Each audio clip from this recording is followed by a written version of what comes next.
Guy Altabello dealt with Handhardt's second command, a guy named Joseph Basinski.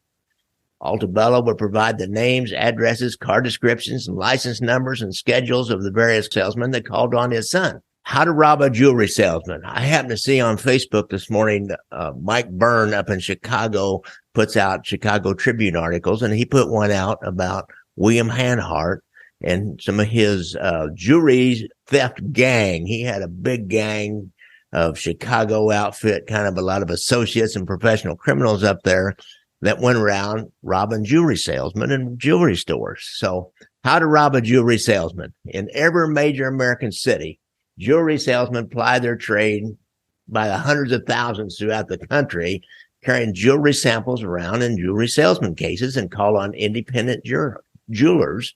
And, they just travel around like any independent traveling salesman does. They travel in cars, they stay in hotels, they eat on the road, they stop for gas, they use the bathroom, they do all the other normal road trip activities, which makes them kind of vulnerable to these guys, makes them a soft target.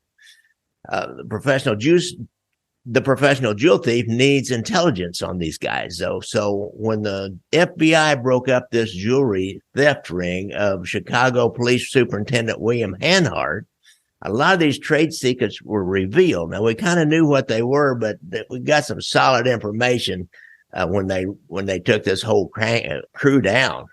There's in this article in Tribune, I learned they had a guy named Guy Altabello of Elmhurst, and he worked in his son's jewelry store, which was called Altabello's, and it was in Wheaton, which is a far west kind of Chicago small town suburb.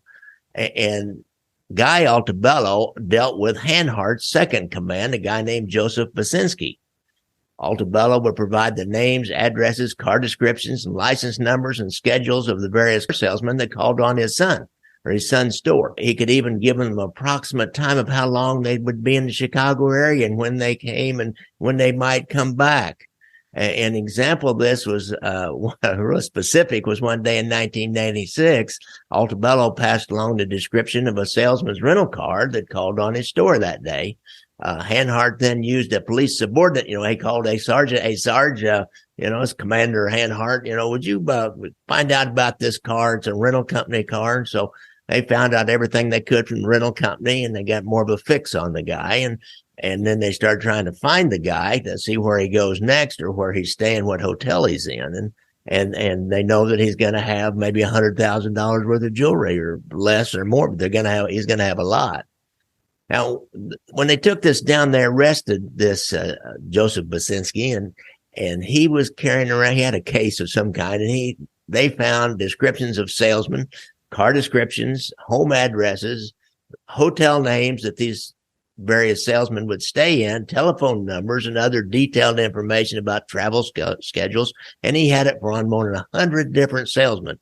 It is amazing, and here in Kansas City, we had a crew, Johnny Joe Calea, George Bruton, Jimmy Tolles, Crazy Eyes Abbott, John Caricio.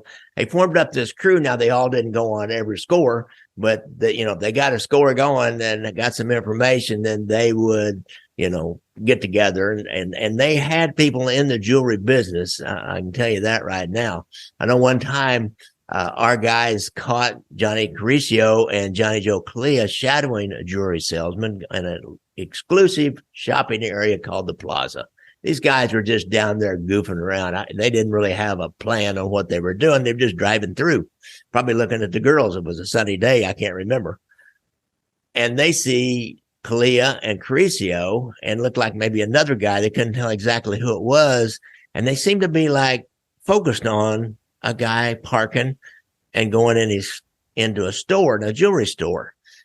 And so then our guys, they drove around the corner quickly and came back and set up on them, trying to watch that store and that guy, that guy's car that went in. They found out later it was a jewelry salesman, and calling for some help to get down there because, you don't know how this is going to go down. If they're going to take him down there, maybe they follow him somewhere else, maybe try to follow him to his hotel room and break in his trunk there because they didn't do armed robberies. To break in something, to break into a car and steal $100,000 score, the consequences are much less than if you put a gun in their face. But these guys, their antenna were up, and it wasn't any time Johnny Joe Kalia burned them. And you always know when you've been burned. Very few people don't let you know when they burned you. I've noticed they'll give you a look, they'll come back by you, they'll do something. Or sometimes it's even, some of them, it's just like a shift in their body. As you see them, they like come to attention, come to a little more alert, and they can't help but look your way. So they came to, they alerted on our guys, and they were gone. They were totally gone. Now, the only time we ever really caught one here in the city, and we didn't do it, the intelligence unit didn't do it, but it happened is an alert district officer noticed a guy in a really nice car. I don't remember what Caricio had. It was John Caricio.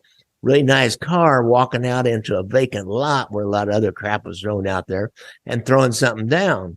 So he pulls over and snatches him up and makes him walk back out. And the district officer finds a really expensive looking briefcase, and he finds a really nice looking salesman case. And so he looks in them, and he sees that, there's some kind of something in there that indicated they belonged to a jewelry salesman. They got good information on Caricio. They didn't have any probable cause to take him in, but they got really good information on him. Let him go. Took the case and the briefcase in and booked it in as evidence, possible evidence, put it in the property room, got hold of the detectives. And then about that time, later that afternoon or the next day, the report comes in that some salesman's cars had the lock picked on the trunk. Trunk was opened and closed, and there was no, signs of forcible entry. And he lost, $70,000 or $80,000 worth of jewelry. And one of their guys, Jimmy Tolles, he was like an expert at being a lockpick. They usually brought him along if they thought they were going to have to pick a lock, and especially in a car. Told you to go around to golf courses and pick the lock. Guys would leave really expensive sets of clubs locked up in their trunk while they'd play cards or they'd gamble at the suburban country clubs, and he'd pick the locks and get these really nice sets of clubs out. So they were able to make a case on Caricio, but he was not talking about anybody else. So that's how a jewelry theft ring works. And in our case in Kansas City, they were all mob associates. So they would have had to kick to the Sabella family or to Comisano or somebody. Handhardt and them, I don't know if, I would imagine Handhardt, he got the money. He got the lion's share because he set up everything, and he was pretty tightly connected to the mob, the outfit. I don't know if he would have had to kick to him or not, and he probably did. And, they don't really like somebody having a piece of action that's really going well and making money for people unless they get a little taste of it. So I don't know. Anyhow, that's a quick down and dirty story about how you catch a jewelry theft ring. Thanks, guys.